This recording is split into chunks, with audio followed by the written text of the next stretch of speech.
Today on DNVR Buffs Live, you got the dynamic duo with you. Coach Prime in Colorado got a superstar emerging, and we're talking about the reasons why the Buffs should bounce back here in 2026. We're starting right now.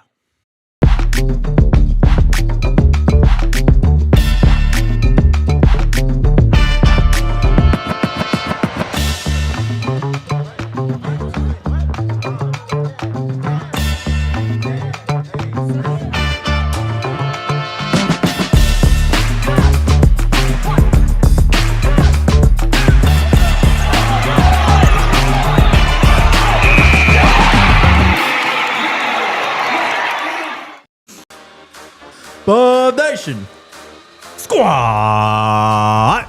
Coming to you live from the Xfinity studio. It is DNVR Buffs Live on a hump day.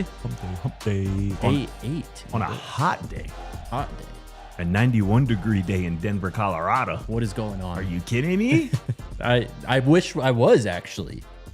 That's an outrageous number for But I'm March. glad you aren't kidding. I'm glad we aren't kidding. It really is 91 degrees outside right now on March 25th on the 8th day of spring football for the Colorado Buffaloes. What a day, man. Another day of practice in the books. We are officially past the halfway point of spring football, which means it's getting real, man. We talked to cornerbacks coach Aaron Fletcher today. Mm-hmm. We talked to redshirt junior RJ Johnson today. Mm-hmm. We talked to Notre Dame transfer Cree Thomas today. Mm-hmm. Learned a good amount, man. I feel like we got a good feel of where this cornerback room is at right now. Yep.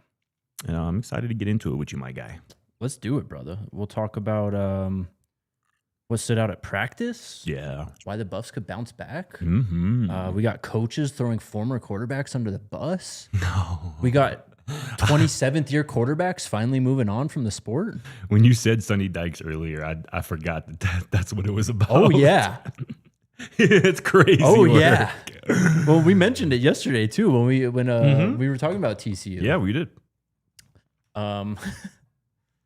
Before the show, that like sound drop clip. The one that we've talked about before, where you're like McLovin, like doing the sounds. Oh yeah. My favorite one is the "Luck with your boys." Y'all know what I'm talking about. Trapaholics. We make it look easy. I still can't believe that was McLovin, bro. That was not. I can't believe it, bro. Very talented guy. Yeah, very for talented real. guy. All right, let's enough with the monkey business. Let's talk Buffs football here today. Starting with, do you want to do practice takeaways or into media? Yeah, let's start with media. Okay. Coach Fletcher first on the podium. First time hearing from him in that role. I think we learned a lot about the group. I think we learned a lot about him. I think we learned a lot about this coaching staff in general too. First off, just him talking about this opportunity to be Colorado's cornerbacks coach. Yeah. Coach Prime was not lying last November when he said this is the last supper, and when he kept on hinting to how many changes he was going to do this offseason. Yeah. Coach Fletcher revealed that he was talking to Coach Prime around Thanksgiving about this opportunity. Yeah. Yeah, Coach Prime wasn't capping with that. I think he knew, I don't even know. I want to say after, maybe what I knew was, for me, it was the TCU game. Yes. That was like, all right, Yep. this season's over. Let's turn the page at 2026. And it seems like around that time, Coach Prime felt the same way, where he started making calls because he knew this coaching staff had to be completely overhauled in addition to the roster. And he has made good on that, right? 2 new coordinators, a bunch of new coaches, 60-plus new players. This is a completely new team, a completely new roster, completely new coaching staff. Like I tweeted earlier, like it remains to be seen if it's going to work, but it has to work. It has to work. It does. And I think there's a sense of urgency that you can tell. Obviously, Coach Marion yesterday trying to just like wake the team up. I mean, he didn't feel like it was a great practice. Basically saying, we're not going to be able to give you a motivational speech every day. You got to bring it. And it just feels like the overall intensity, and of course, just having Coach Prime there and healthy. Obviously, he was this time last year, but I think that just it gives like an added security when just the head guy is there and is, as RJ Johnson talked about, it's like way more involved this year in terms of the meetings, in terms of the on-field stuff. but also is comfortable enough with what he has in Brendan Marion and Chris Marv to let them be the head coaches of their respective sides of the ball so far, too. I think that message from Coach Marion yesterday was very appropriate. He was like, listen, we can't be out here giving y'all motivational speeches every day, every practice. They're necessary sometimes, but every day, that's a problem. If you got to hear a motivational speech to come out to practice, to play football, the sport that, in a lot of cases, we're paying you to do. Yeah. If you need a motivational speech to get up for that, then you are in the wrong place, and we recruited the wrong player. Yep. So I thought that message yesterday from Coach Marion was appropriate, and we heard it from Coach Fletcher today, kind of reiterating what Coach Prime told us a couple weeks ago. Like, a lot of them feel like there are 3 head coaches on this coaching staff, between Coach Prime and Coach Marion and Coach Marv. And the more we see of each of those coordinators, we see what Coach Prime saw in them. Like, they are CEO types of their side of the ball, and that's certainly what this team needed. Totally. Back to Coach Fletch. He kind of previewed the room. Obviously mentioned RJ and Makari are returning. But Justin Eaglin, very clearly the most experienced guy overall in terms of high-level experience, pure just numbers of starts, number of games played. And he mentioned that, like, he is kind of becoming that standard in the room, someone who's also emerging, like, vocally as a leader too. And he also said, like, he feels like he's getting more comfortable recently as well, and really showing that experience and that he can be a leader, someone for everyone really on the team to look up to. For sure. You love to hear that he's starting to become more vocal. He's starting to feel himself a little bit more because, those couple first practices, right? I was getting some messages like, is Justin hurt? Like, is Eaglin out there? And I'm like, yeah, I'm pretty sure he's out there. Just give us some time. And it seems like he has kind of popped up here a little bit more recently. You mentioned kind of the experience in that room, and that's kind of how Fletch started as well. But they brought in, obviously, 4 transfer cornerbacks. Yeah. The whole transfer class they brought in this year, we'll get to it later, but 182 starts that they brought in. Third most of any team, 182 starts. 20% of them came from cornerback room. Yes. Amodia, who we haven't talked a ton about, started 13 games last year. Emery Floyd started 12 games last year, and obviously Justin started 10 games as well. So those are 3 guys who played a lot of football, at least in 2025, and we'll get to Cree Thomas later. But if that's a room that can find 3 to 4 consistent pieces, I think it's going to be a much improved group. I agree. I thought it was interesting hearing Coach Fletch talk about what it takes to be a good corner, right? Talking about, perseverance, also just kind of having that swag, just being the guy. And that's really confidence, right? I mean, we talked about it in the takeaways video today, or you mentioned it, quarterback and cornerback. Like, you need confidence to play those. You also need, like, the ability to wipe the slate clean, play one play at a time. He actually did get into, like, some of the tangibles too in terms of length, right? In terms of kind of it's basketball on grass at this point. Like, it's about being in passing lanes, knowing passing lanes. You saw how he got the size like 4th though, right? That was like 4th on the little the pecking order. We're in college, right? Not the NFL. True. All right, you got me. I was just saying that was interesting to me. I'm like, all right, so he don't put size first. He's let down the list, but all right, you got it. Am I not right? But yeah, I mean, he actually went into kind of some basketball comparisons, talking about Scottie Pippen, Kevin Durant, how their length allows them to be great defenders, and how that's kind of a lot of what playing cornerback is too. Getting in passing lanes. Yeah, exactly. That's what he mentioned. I love that. I thought it was interesting. He was asked about Kevin Mathis. Clearly, he kind of replaced Kevin Mathis, but sounds like they go pretty far back. He was also, really dishing out praise for Coach Marv as well. So he was very detailed, very passionate, loves collaborating, very humble as well, but loves collaborating, solution-minded. Yeah. And that's that collaboration, that solution-minded, I mean, that solution-mindedness, that collaboration in tandem allows you to just kind of bring in a lot more opinions, and it's just a more team-friendly environment as opposed to one guy just purely calling the shots too. Yeah. Can you start that comment from Bam from the 237? And I thought also too what was interesting, we heard the phrase press man brought up by every person that we heard from today. Yep. Coach Fletch, RJ, Cree, and I think when we heard Cam Perry a couple weeks ago say that he sometimes gets mad at the cornerbacks because they always playing zone, I think a lot of people in the fan base kind of took that and assumed that this would be a very zone-heavy scheme, at least in relation to last year, which was a heavy press man team in the year before. But hearing those corners and obviously cornerbacks coach Aaron Fletcher today talk about press man and how important it is to the defense makes me think that it's going to be a big part again. I think they're going to play more zone than they have the last couple of years, but I think they believe that they have the guys who thrive in that. Cree Thomas talked about today, like he feels very comfortable in press man 101 coverage. So I think it's going to be a good mix of man versus zone, and I think it's going to be a lot of the times matchup based, down and distance based. And I kind of trust Chris Marv to kind of push the right buttons when it comes to that. No, you're exactly right. When who even said it? Was it Cam? I think Cam Perry, yeah, talking about them playing zone on defense. Yeah. You're right. A lot of people heard that and I think automatically assumed like, oh, it's going to be like a 8-to-2 ratio. It's going to be complete 180 from the year exactly before. Where that's not the case. I think it's going to be a lot closer to like a 50-50 split. Right. And of course they're going to play press man coverage. I mean, this is a Coach Prime led football team. They are going to. Yes. And I think they feel like they have the athletes to kind of match up in those scenarios, right? Against a lot of the teams in this conference. You know, the ASUs of the world, yes, they have 2 guys on the outside who are going to be problems. You know, TCU had that last year.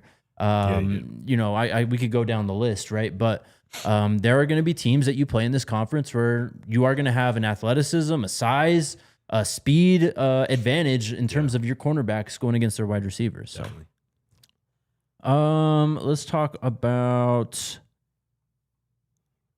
I thought it was interesting how I love talking to the defensive guys, and same thing for offensive guys, but then getting their opinions on the other side of the ball. Yeah. When we asked Coach Fletcher about the wide receivers, he said everybody from Caleb to Cam, I mean, to Ernest, those guys are real shifty. And, you know, for a lot longer guys like the corners, those guys have traditionally given those guys problems. And so I think that's what you're seeing a lot of. I mean, it's a lot of wide receiver success right now. But well, I mean, let's stay there for a second. I think that was a purposefully placed statement there by Coach Fletcher. Like challenging his group? I think responding to some of the vitriol we see online where people see a one-on-one clip of practice and throw that DB in the trash. Yes. I think that was kind of a response to that, where he's saying like a lot. You guys are a bit taller, and typically a matchup with a shorter, speedier guy is not the best matchup for these kind of 6'1", 6'2" corners like a couple of these Colorado cornerbacks are. And I think it's going to make them better because I think once they get a ton of these reps against this archetype of receiver, it's going to make them better for when the season comes around and they inevitably face these type of guys in live game situations. But I just thought, in my opinion, I thought that was kind of a pushback to some of the, like I said, some of the vitriol we see online where people see a one-on-one clip, a cornerback get beat because it's one-on-one, a drill that's set up for the quarterback and receiver to succeed. And like I said, they just try to throw the cornerback in the trash and whatnot. Absolutely. I mean, one-on-ones, I think people still think of one-on-ones and they go, all right, it's 50%, 50% on who's going to win. Not how it works, especially when you're doing wide receiver DB one-on-ones. I mean, the DB is all by themselves, literally all by themselves. Like in a game, they'd at least have some safety help most of the time. You know what I mean? Unless it's like a cover zero situation, right? Yeah. Which obviously this team is not going to be living out of cover zero very much. I mean, yes, they're going to call it, but and same thing for O-line, D-line. Like D-line has a way bigger advantage over the offensive line in one-on-one settings. So it's important to note that context. On Ernest Campbell, though, he said he is probably one of, if not the fastest guy in all of college football. And we talked about that clip yesterday. Him getting off the line against RJ, I think that was a big response to that too. Blur. For sure. Blur. I don't know of any impactful players, dudes who are going to actually touch the football this year who are going to be faster than Ernest Campbell. I really don't know. So, yeah, that speed is a real weapon, bro. I mean, we had the graphic a couple weeks ago that our guy Yaya made of, you know, his time in the 60 compared to Tyreek Hill's time in the 60 and Devon Achan's time in the 60. Real legitimate speed. Track speed. Yeah, for sure. Totally. Let's talk about Cree Thomas. Coach Fletcher, man, said he's got a point to prove. He mentioned a scripture that he always thinks about Cree when he reads it. It's I don't know which one he said, but it says the stone that the builders refused has become the chief cornerstone. Read that for me one more time, man. The stone that the builders refused has become the chief cornerstone. Wow.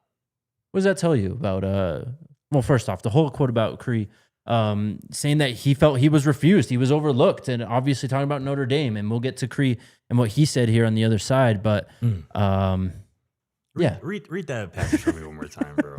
The stone that the builders refuse has become the chief cornerstone. I love that.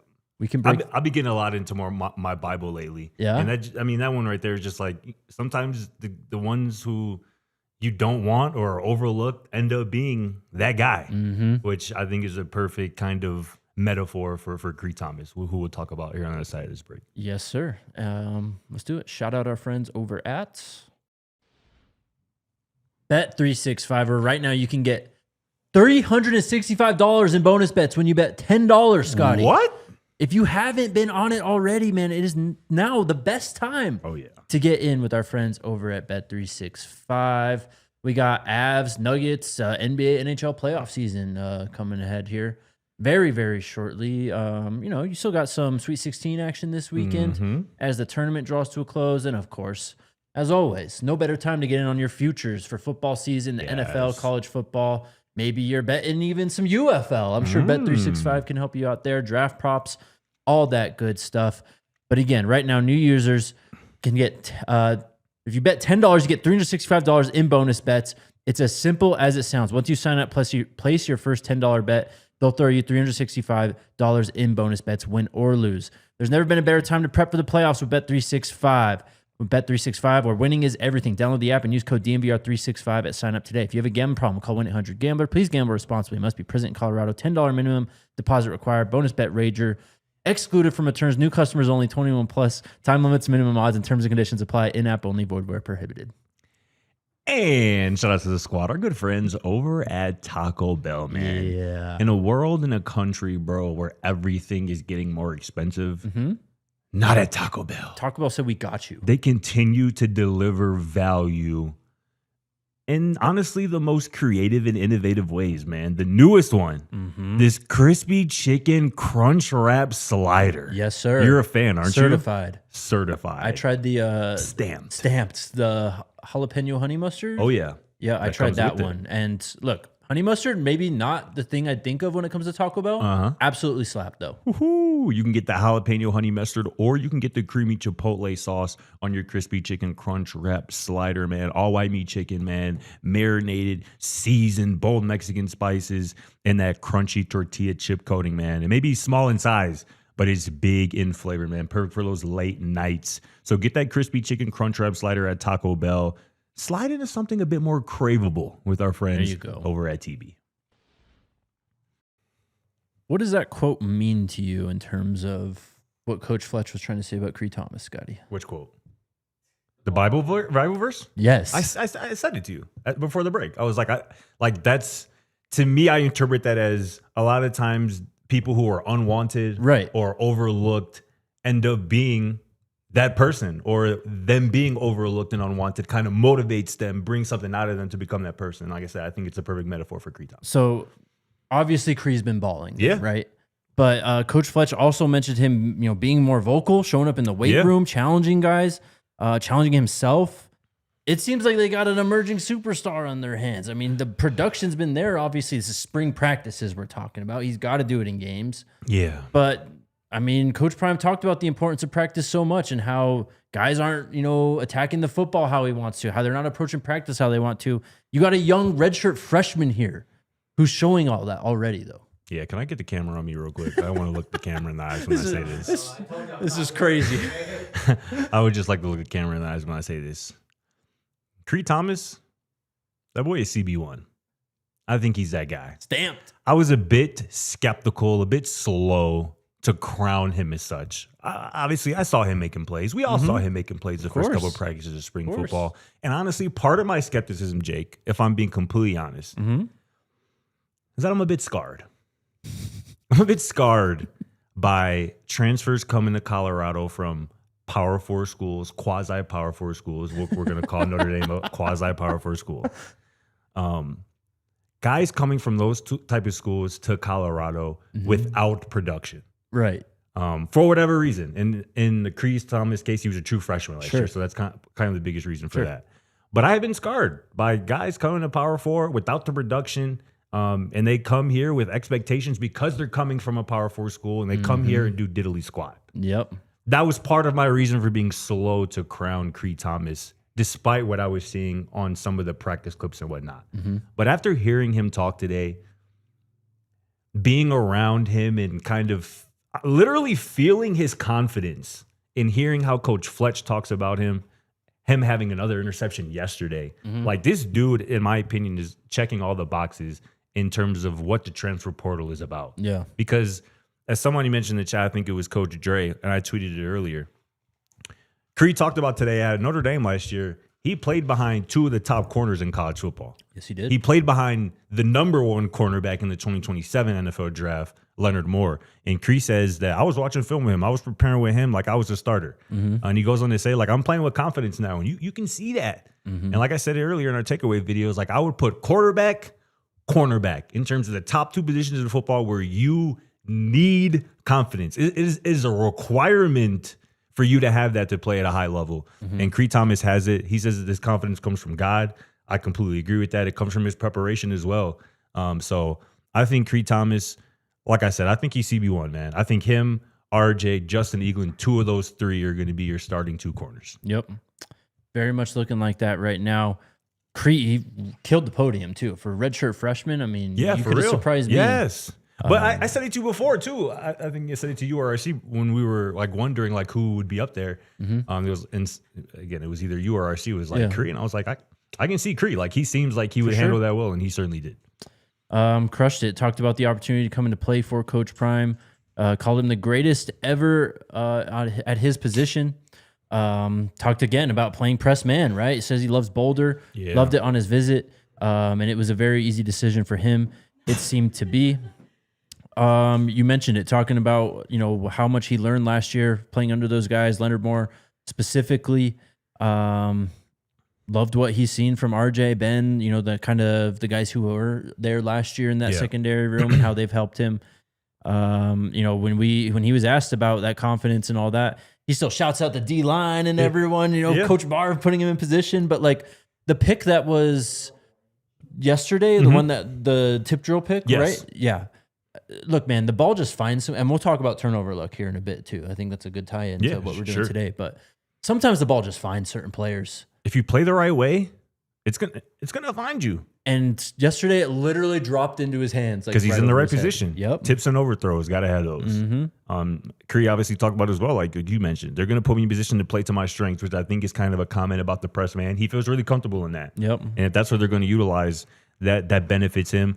And I asked Cree specifically, I was like, Cree, Coach Prime had a quote last year during the season that he wants his cornerbacks to play to make a play, not play to not get beat. Yeah. And I said, Cree, do you feel like that's kind of how you play? Is that your mentality? And he goes, most definitely. He goes, I feel like I need to go make a play, not let a play come to me. Right. And that was just perfectly said, bro. Because a lot of these cornerbacks, like we were just talking about, like try to sit back and like, oh, it'll come to me. No, you got to go get that. If you want that football, you got to go attack that and go get that. And that's what we've seen from Cree. And for him to be so young and have that mindset, that mentality is really special. He offered some great insight, again, to the other side of the ball, what he's been seeing from the receivers, this offense. Just like RJ said, we'll get to RJ here in a second as well. They're going to cause a lot of problems. He says he thinks they're definitely one of the top receiver groups in the country. Again, don't discount what he saw last year at Notre Dame too, right? I can't remember his name right now. They have a top 3-round wide receiver prospect in the draft this year. They've put guys into the league. He's obviously, it's Notre Dame. Like, I don't even need to explain this to you. He saw it, and now he's seeing it here at Colorado. Mentioned Cam and Danny, how shifty they are and making plays. Talked quite a bit about the go-go and what like his impression has been on the other side of the ball, right? Mentioned the pace of it. Mentioned how you have to be in the correct position with it, and that goes back to what Coach Niblett was talking about 2 weeks ago in terms of alignment, leverage, and that's how the go-go wants to win, right? Definitely. So, that goes along with the turnovers, just being in the right position. And it can sound boring and it can sound very coach speak a lot of times because it's a very common, like, I guess, trope that gets thrown out there or said. But the defense is drawn up to do certain things, and if you follow those things, the ball does tend to find you. Or maybe you're just stopping the offense for what they're trying to do too, like what he said here. Again, mentioned the pace, though. He said there's a bunch of different formations that aren't traditional. Yeah. Non-traditional formations. And we've talked a lot about how they're kind of hiding juju on well off. We haven't seen a lot of the go-go. Like, Yeah. We have just scratched the surface, I think, of what this offense is going to look like. We'll get a slight preview this spring, but like week by week, we're going to be seeing new stuff going, oh, that is completely like, where did that formation come from? I'm fairly positive that people have seen approximately 1% of the go-go offense. Yeah, via well-off and reach to people and Uncle Neely and all them. It is, like you said, just scratching the surface for what is going to be installed and how this offense is going to operate come October, November. And then I guess just one final thing for Cree on me. Yeah. I am not just stamping him at this point because he looks a lot like me. I promise. It doesn't hurt. It doesn't hurt. Good qualifier. That's my new twin. It doesn't hurt, but that is not the sole reason my boy can really play. You sure about that? Yeah. I'm fairly sure. Remains to be seen. Well, which part? Oh yeah, obviously you guys looking bro. About him Remains playing? to be seen if he's your favorite because you aren't brothers. That's what I'm saying. Okay. Long lost brothers. Got you. I mean, you grew up in that area, country. No, he's from Arizona. Oh, that's right. Actually, Yeah, I was thinking Arizona. Notre Dame. Yeah. Never mind. RJ was awesome as well. Said that he's been seeing a lot of plays on both sides of the ball. Said that we've got a lot of guys in that cornerback room, called them versatile. And it's been just great getting to play with those guys. On last year, said it just wasn't acceptable. Everybody's come in with the right mindset, ready to work. And the ultimate goal this year is winning a championship. Obviously, last year left a bad taste in everyone's mouth. It's crazy to think that it's been RJ's, this is his third year, I think, in Boulder now. Like, he's one of the longest. Yeah. One of, like, out of everyone in the Coach Prime era so far, he's probably seen not the most, but like he's up there for sure. You know, you still have like guys like Ben who have been on the team all 4 years, but it's just crazy to think it's his third year for him. It really is. Said the same thing again. He said that room is going to give a lot of people problems when talking about Colorado's wide receiver room. Called them a very versatile room, very quick, very fast, great competition. Said Coach Marv was a great leader, demanding a lot out of us, but he's got great control, very locked in on the defense. When talking about press man, he said that's why you come here to play for Colorado, to play for Coach Prime, to play press man. He said there's some positives and negatives about it, but you know, being able to put your hands on players and play for one of the best players in the game or best corners in the game, it's a great draw, obviously, and it's why he, Cree, and so many other corners come here. Saying you grow up fast on that island. Yeah. Said he wants to be more of a leader as well. I mean, again, mentioned it's his third year here. Mentioned he wants to be more vocal and is trying to step into that role. He's very clearly primed for it now with all that experience. Also mentioned, you know, the struggles from last year with injuries and all that, and how the best ability is availability. You know, I'm sure he sees a lot of what's said about him online and stuff. Yeah, and I bet he does. I think it's important to note that he wasn't completely healthy all last year too, and obviously he missed a lot of games too. But I've been on record on this show. I think we've yet to see the best from RJ Johnson, and I'm hopeful that we see a lot of that more this year. I love that RJ mentioned today too that Coach Prime is a lot more hands-on. Yes, that with was the great cornerbacks too. here. That was great to hear because obviously we know he was around for spring last year, but it was right after spring. I mean, honestly, right around this time last year, where I would assume he started to feel some of the effects of that mass on his bladder as he dealt with and beat bladder cancer, talking about Coach Prime. So to hear that he is more hands-on with the cornerbacks, to hear that, like he told Unc and Chico earlier this offseason, that he is hand-selected, hand-picked all of the transfers, all the new players that have joined his team. Like, I think we're going to get the best version of Coach Prime this year, like a motivated version. Like we heard Coach J. Phil yesterday straight up say, Coach Prime feeling the pressure from everybody, from the media, from the fifth flow. I know you don't get that. From all people out there, if y'all get that, from the fifth flow. Yeah, I mean, that's real though. Like a motivated, a Coach Prime feeling some pressure. I think is going to bring out the best version of him. And again, if he's more hands-on with the cornerbacks right now, that's just best for everybody involved. I saw a clip. I think it was yesterday. He was on his card and he, Boo. Boo, come over here. He was talking to Boo for a little while, and those type of, you know, tidbits, those little bits of game that come from Coach Prime are super valuable. And it seems like they have a bunch of dudes in that secondary in particular who are coachable and overly willing to accept all that coaching. He just seems comfortable, man. He seems like he really trusts his staff. He obviously thinks it's his best staff at Colorado that he's had so far. And I think that he's just really feeling it so early on in this season. Obviously, it's March 25th, right? Yeah.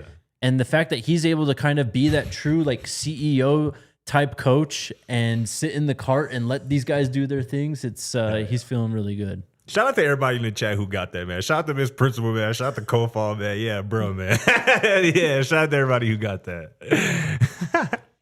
Let's hit the next break. Let's hit the break. Shout out our friends over at Xfinity. We are here live in the Xfinity studio. I'm used to being in this seat, you know. Sure, yeah. But man, they've got a hell of a deal for you going right now. Have you ever thought about maybe just locking anything in for 5 years? Kind of sounds crazy, doesn't it? I've never thought about that because I've never even thought about that being a potential realistic It's not an option. Yeah, exactly. Well, our friends at Xfinity, they got you covered, man. Not only will you get their smart, reliable, intelligent Wi-Fi, you can lock it in for the same price for 5 whole years. That's right. All your devices working in perfect harmony for 5 whole years. And the best part, no annual contracts, no hidden fees, and Xfinity's best equipment included. We know how much can change in 5 years. Don't let your internet or ISP change, especially when you can lock it in at one price for that time. Lock in your price and unlock the possibilities with Xfinity. Learn more at xfinity.com. Xfinity, imagine that. Select plans only. Restrictions apply. And shout out to the squad, our good friends over at Volo Sports. Jake, I just checked my weather app. Yeah. And it says it is currently 91 degrees out here in beautiful Denver, Colorado. Sounds like we need to go outside and play some sports. Sounds like we need to get outside, and so do you watching this right now. And hit up our friends at Volo Sports to do just that, man. This is Denver's leading provider of adult social sports leagues, pickup games, and community events, man. Their sports include volleyball, soccer, kickball, pickleball, basketball, and so much more, man. It's the perfect way to meet new people, build relationships, and most importantly, stay active, man, in a fun environment. You can even mix up your after-work routine. They got leagues and events that take place all around the city of Denver: Sloan's Lake, Rhino, Lodo, Highlands, City Park, and South Broadway. You can sign up as a free agent, or you can gather a whole squad to go along with you, man. All skill levels are welcome. Use that code Broncos15 for $15 off your first Volo Denver League at www.volosports.com/Denver. Shout out Volo Sports. What's up, chat? What up, chat? I just got a lot of Martin lore in those 2 minutes. Yeah, I just had to educate my boy during the break about Martin, man. Yeah, shout out to my favorite show of all time. Classic. I'm not cultured. I'm sorry. I haven't really watched it. Sorry. But anyway, shout out to Xfinity and their 5-year price guarantee. Well done, brother. Well done. Thank you. Takeaways from practice today. Juju Lewis, man. Let me tell you about QB1. Stop playing with him. This clip specifically, the one that you posted where he steps up and launches the bomb to Danny across the field. Yeah. That's a redshirt freshman, bro. It's high-level football being played out. He there, is man. balling, dog. For real. The step up in the pocket movement, which, again, to me was arguably the most impressive part of his true freshman season when we saw him on the field. The subtle pocket movements, but yeah, him stepping up right there. Shout out to Demetrius Pancake Hunter. Yes. Kind of holding the fort there right at the point of attack, allowing Juju some space to step up. And then, yeah, him just quickly flipping the hips, flicking the wrist to get that ball out there in front of Danny. That's a beautiful play, man. That connection this year, Juju and Danny Scoots, Danny Skedaddle, whatever you want to call him, is going to be special, man. Juju heating up now. Yep. Out of spring break. Well, and what's up? Who was it? Scroll up if you could, Yaya. I think it was Coach Dre had a comment about how, and we would learn this too, that Juju and Dom were really, really close, man. Like, he wasn't lying when he said that was my best friend on the podium during week 1. Their lockers were right next to each other. And he lost his best friend, bro. Like, and he's got to go to practice and he's got to be QB1 and all this stuff. And like, people immediately took that as like, oh, Isaac Wilson's he's going to be the starter pretty much, which was crazy in and of itself. But the fact that Julian was really dealing with something. Yes. And obviously he's going to be dealing with it for a while, but this is what he looks like when he's a lot more locked in, right? And not having to immediately deal with all that grief that comes from losing a friend like that. So shout out to Juju for persevering and for just continuing to be who he is. Also, great point by you, shouting out Demetrius Hunter on that. That's a hell of a block for him. And that was not a sack. No. That was not a sack. But yeah, man, how about that next clip right there? How about Rando? Cree's face. I mean, I know that I had to leave that part in there. Cree like, damn. Because he knows, shit, I might get some collateral damage if I'm playing with this guy on the field. If y'all ain't see that, man, a ball was thrown across the middle of the field. Big fish. 6'7", 265 pounds going up in the air. And Rando got him to the ground pretty quickly with some force. I mean, that is another dude who appears to be really heating up over the last couple of practices. Let's call it the last two since spring break broke.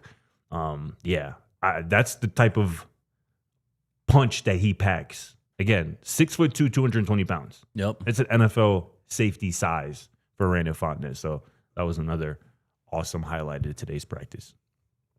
And then shout out Braylon Edwards. He did it again. Or maybe not did it again. I think the equipment guy said it was he's never seen that before.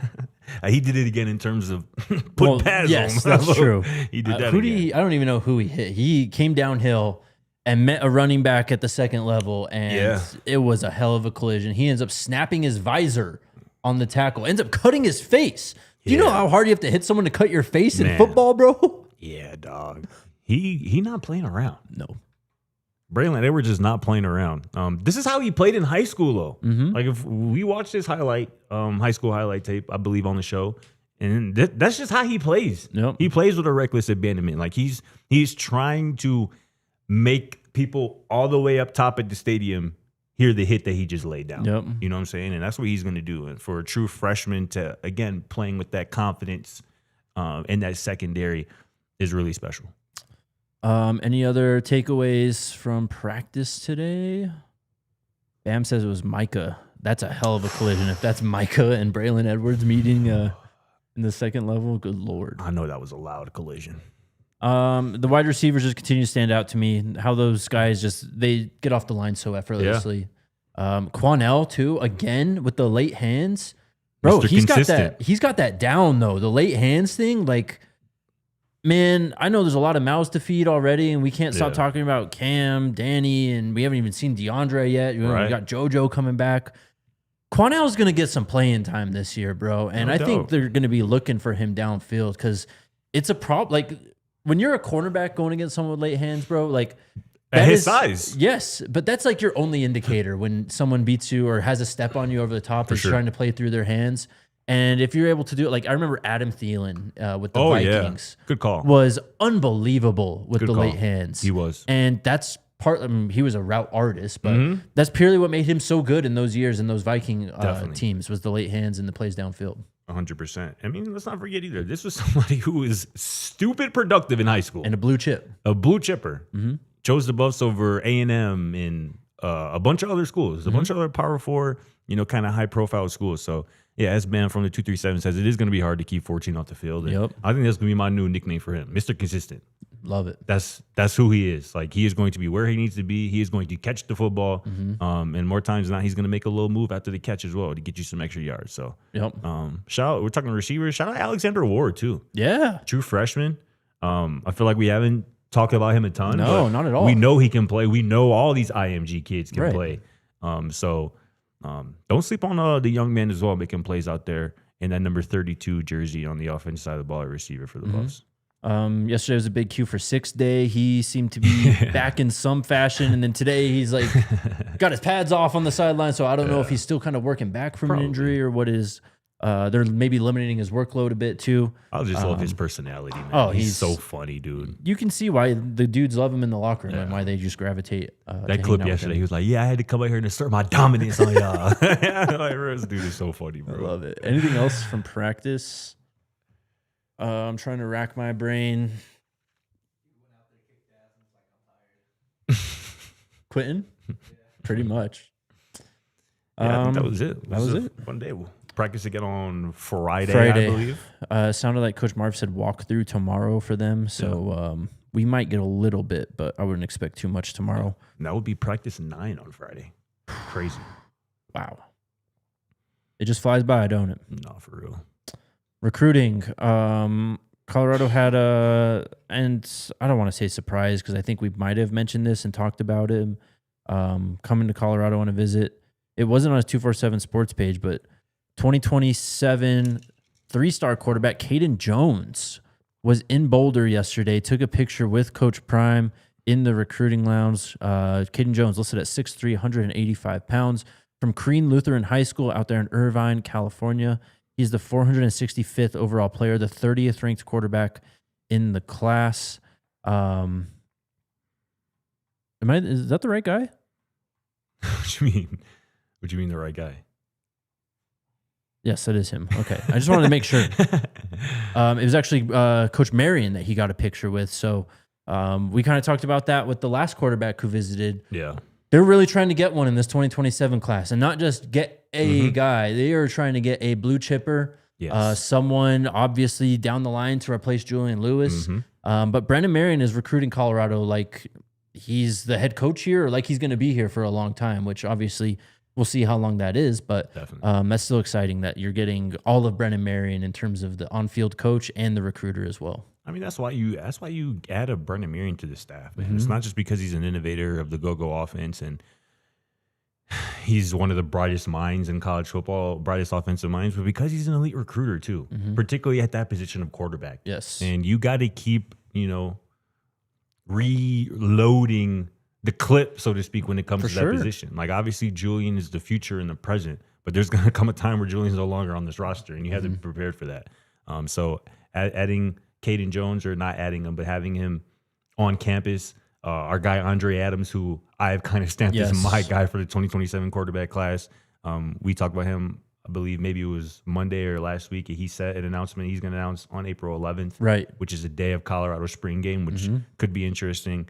And that could just set the table for your 2027 recruiting class. If you get kind of a quarterback, like a cornerstone player, that can help you add other guys kind of around the edges and whatnot. So that's good to hear that. We also got this news from a guy that we had mentioned on the chat, Drew Sapp. Edge from Lakeland, Florida. I believe this is an excerpt from On 3. Edge defender Drew Sapp holds more than 20 offers, but Colorado currently leads. Sapp plans to take an official visit to Boulder on June 12th and likes the coaching staff led by head coach Deion Sanders. Mississippi State also has his attention, and he plans to visit Starkville on June 19th. Sapp does not expect to take additional spring visits. Wow. So he's kind of down to 2. Sounds like it. Like you say, he has a bunch of offers.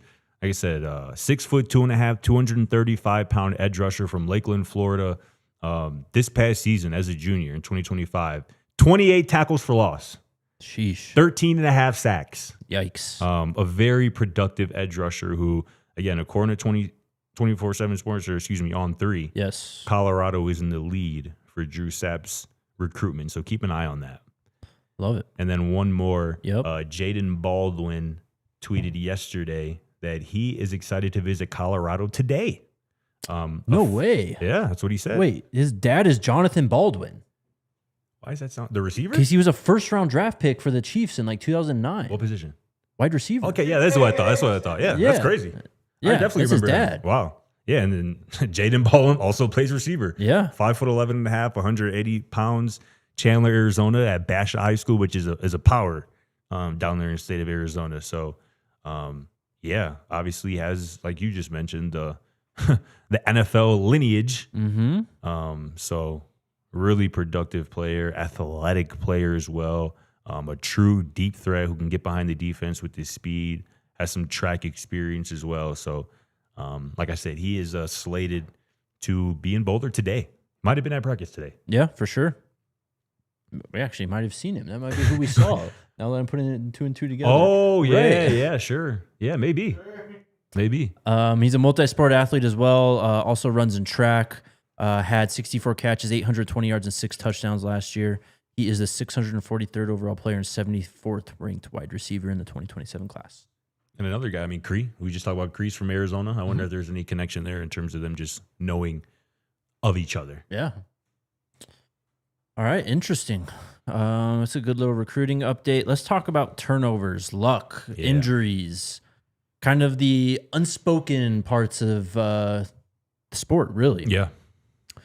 Shout out Bill Connolly. He wrote this up for ESPN. Again, this isn't his S&P Plus metrics for the first time this year, but he's kind of, I like that he's doing this. He's kind of breaking down what goes into S&P Plus more so. I like it too. And I think we're, at least me, like reading these articles and stuff, developing a much greater understanding of what he's trying to do here. So this one titled, headline is Turnovers and Luck, Which 2026 College Football Teams Improve? And turnovers are a weird thing. They're, I guess you could say fluky at times, but I don't know if it's luck. Yeah. It is luck. Yeah. When we did returning production stuff from him, we talked a lot about Clemson and Baylor and how last year they ranked near the top in terms of returning production. Yeah. And how that kind of, I guess, put into the lens that their season last year was disappointing. Clemson was absolutely disappointing in terms of all the talent they have, but Baylor was expected to kind of contend for the Big 12. Mm-hmm. That did not happen. And turnovers might have played a big role in that, right? So the duo, Clemson and Baylor, combined for a plus 22 turnover margin in 2024. They ended up combined with a minus 11. That's a 33 turnover shift in the wrong direction. Wow. They went a combined 12 and 13 last season. That's crazy. It's turnovers are everything. They really are in terms of what produces wins or losses. So anyways, he kind of charted this out here in terms of expected turnovers, where teams fell on that margin, and then that difference per game in terms of expected turnovers or not, and whether a team lived up to it. So in the 2025 expected turnover margin / turnover luck chart, Colorado comes in down near the bottom, actually. They are 116th in the country. In terms of expected to margin turnovers, Colorado, I think, was expected more than plus 2.7 in that turnover margin. They actually end up to that margin minus 2. Again, I'm just throwing a lot of numbers here at you. That gives them a 0.4 margin, minus 0.4 margin to rank 116th in the country. They were not lucky in terms of turnovers, and they had too many, is basically what that's saying. So on this season last year, Colorado was minus 2 in the turnover margin. They were minus 2. That ranks 10th in the Big 12. Not good. No. Too many turnovers and not enough takeaways. Yeah. Simply put. Yeah. Especially for a team that struggled to move the ball, that struggled to score touchdowns. You look at first in the Big 12 last year, Arizona, plus 18 in the turnover margin. That's an indicator of how they were able to go from what they were in 2024, a really bad team, to in 2025, a really good team and a really good defense. In particular, Texas Tech was second, plus 14. So you had, for Colorado, again, specifically, you had 17 giveaways. 11 of them were interceptions between Salter and Staub. You had 6 fumbles, and you only produced 15 takeaways. Yeah. And 3 of them came in the first half against Georgia Tech. Right. So you had 12 the rest of the way, pretty crazy. much. That's it's just not just over 1 per game. Exactly right. So we say all that to say that if the Buffs can get better turnover luck this year, create more turnovers, take care of the football better, which I believe Julian Lewis will do, at least in relation to Caden Salter, this team should be much improved, particularly in that area. And that a lot of times translates to the win-loss column. Same thing in terms of close games, right? And especially one-score games. I mean, Colorado wasn't necessarily in a lot of one-score games last year. But I mean, you think about it, though, like Georgia Tech was a one-score game out the gate. BYU was a one-score game. TCU, I think, maybe. I mean, in the fourth quarter, it was. Absolutely. For sure. I mean, those are 3. You flip those 3, it's a much different season. And those are West Virginia game, the K-State game. 100%. 100. Yeah, exactly. Those are 5 right there. Yeah. You get half of those, you get lucky in half of those. It's a much different season. Exactly. And I think especially with those 3, Georgia Tech, BYU, and TCU, them coming in the first half of the season, like that can just deflate a team. Backbreaking. Exactly right. Like I would assume a lot of those guys were like, well, I mean, we play this well and we're still not going to win. So what the hell is the point? Yep. So So he charted it out here in terms of close games. Colorado was 92nd in the country against his metric. They did go 1-3. So yeah, if you take out that TCU game, which I believe ended 35-21, Right. I think. Right. The other 4 games that we mentioned were those games, and they won. Must have been the Iowa State game. Must have been. That was their only win in close games. Obviously, they only had 3 last year. So not only is there room to grow in terms of turnovers, there's room to grow in terms of close games. Yep. One more metric, though, injuries and general lineup shuffling here. As bad as they were in turnover luck, they were worse in injury luck. Yes. Go ahead. Terrible. So he charts this out here in terms of starters who started all but 1 game, and then players who started 1 to 2 games, I think, is the second. Yes. So Colorado on this metric, again, tied for 129th in the country, one of the worst teams in the FBS. They only had 6 players in this metric of terms of starting all but 1 game. And in terms of the other metric, which is players who started 1 to 2 games, they had 13 of them. It's crazy. It's just too much lineup shuffling. You're not able to build any type of reliability or know what you have. It's constantly every week you're going out there. All right, what is this guy going to give us? What can he do well? What can he not? We can't call that. You know what I mean? For sure. And you mentioned it, 129th out of 136 teams. Yes. And the teams below Colorado, UAB, Louisiana, Charlotte, Liberty, Georgia Southern, Kent State, UMass. Terrible. And here's this stat too: the bottom 16 in this metric, which obviously Colorado was a part of, their combined winning percentage was 29% on the season. Yeah. It's a direct correlation between how healthy you are and how good you are. Of course it is. I mean, at the top of the chart here, this might not even be as groundbreaking of a metric. I think this is more kind of just common sense and knowing the game of football, where you have your guys, and if you have, we talked a lot about it in terms of Colorado, that playoff lineup, right? The TCU game, the 2023 one. Yeah. They did not rotate a lot at all in that game. It's true. They put out their 22 dudes and they were like, this is it. Go out there. For sure. You're taking us to the end of the game. You're the ones who are determining who win or lose this. Indiana ranked 3rd in this metric. They, of course, went undefeated, had a phenomenal year. Texas Tech ranked 4th in this metric. They had 16 players who started all but 0 to 1 games.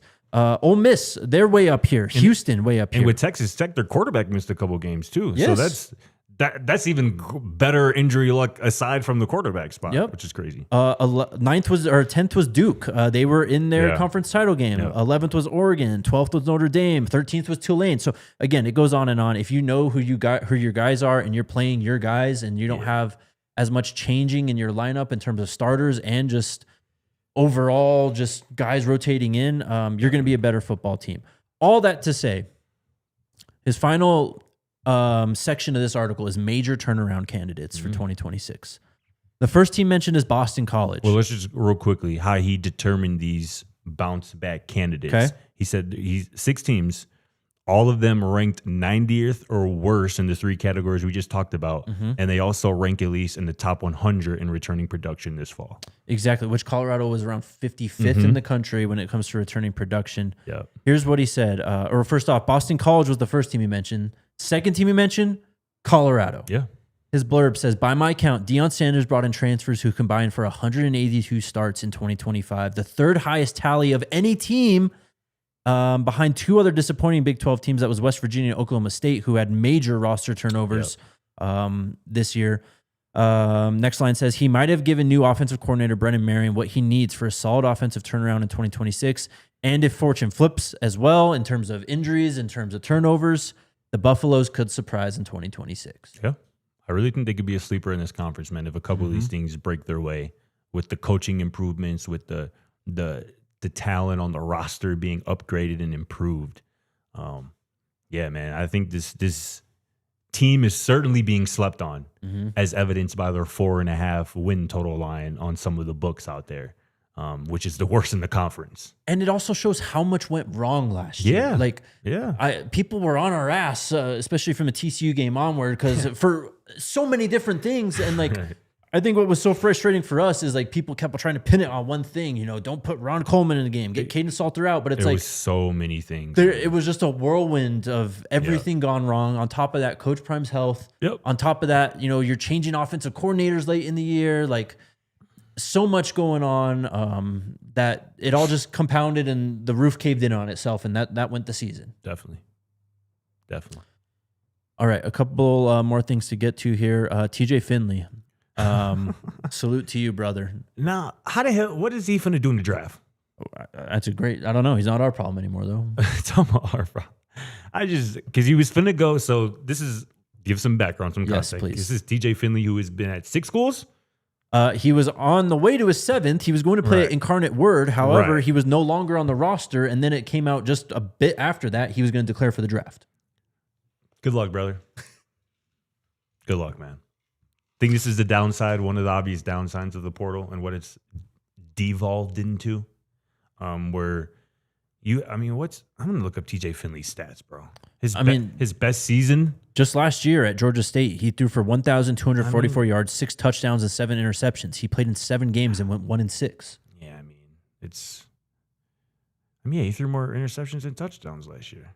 He had a really solid year in 2023 when he was at Texas State, where he threw for 3,400 yards, 24 touchdowns, 8 picks. But that's one good year out of 6 years playing college football. And this is the argument that so many legislators and senators have right now against kind of the current wave of football and the NCAA itself, is that these guys are just it's a logjam, and they're not giving younger players more opportunities because we keep granting these guys so many extra years of eligibility, and it's just messing up the whole system. And obviously COVID played a huge role in that too. Yeah. Especially in TJ Findley's case, who played during then. So he got all the hardships and the free year and all that stuff. Right. So I think he seems like a great candidate to switch positions. He might have to. He's 6'7", 240. That's a tight end if I ever heard one. Yeah. He's going to have to. Last thing for today, or do you have anything else before we get to this clip? Dave Aranda said something today that I thought was interesting. What he said? Here's just one quote. He goes, "This is the most money we spent on defense since I've been here." Wow. And he went on to basically talk about a very candid interview where he basically said that last year, Baylor, they spent too much money on the receiver room. And he said now a lot of that money, that was my first, I'm like, who did they have? Right. I know they had Trigg, but he was a tight end. I can't really think of their top receivers, but he said most of their money, or too much of their money, went to the receiver room to the detriment of the defense.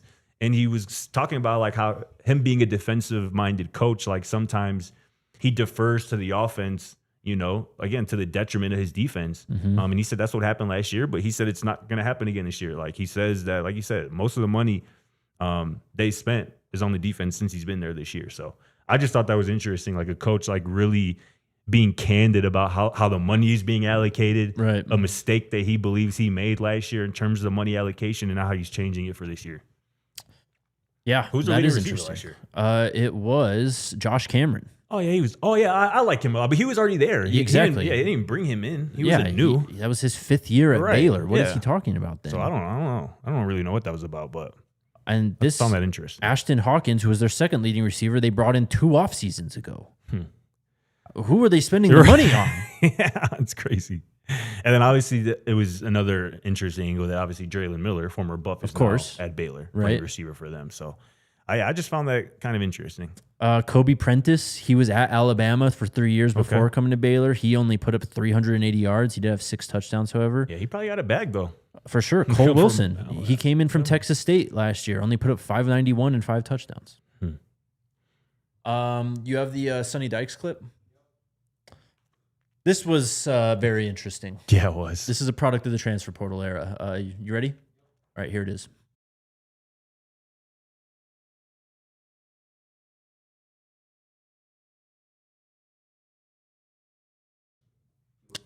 All right, no audio. We'll get it fixed here in a second. He threw his old quarterback under the bus.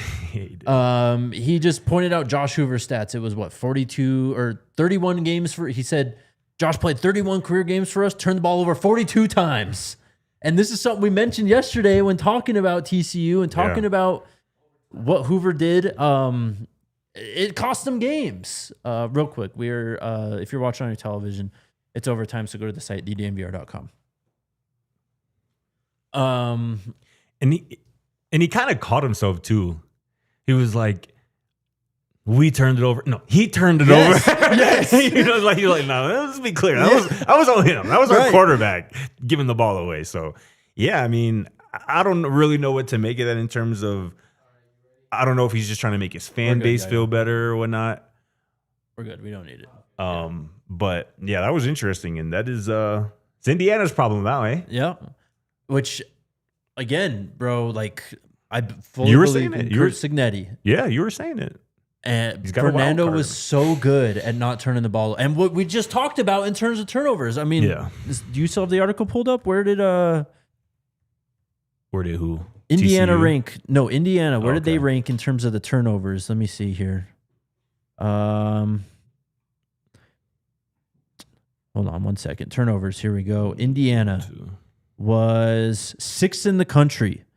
One of the best. They were plus 22 in their turnover margin. Yeah, that's crazy. They were plus 9.4 over expected in the turnover margin.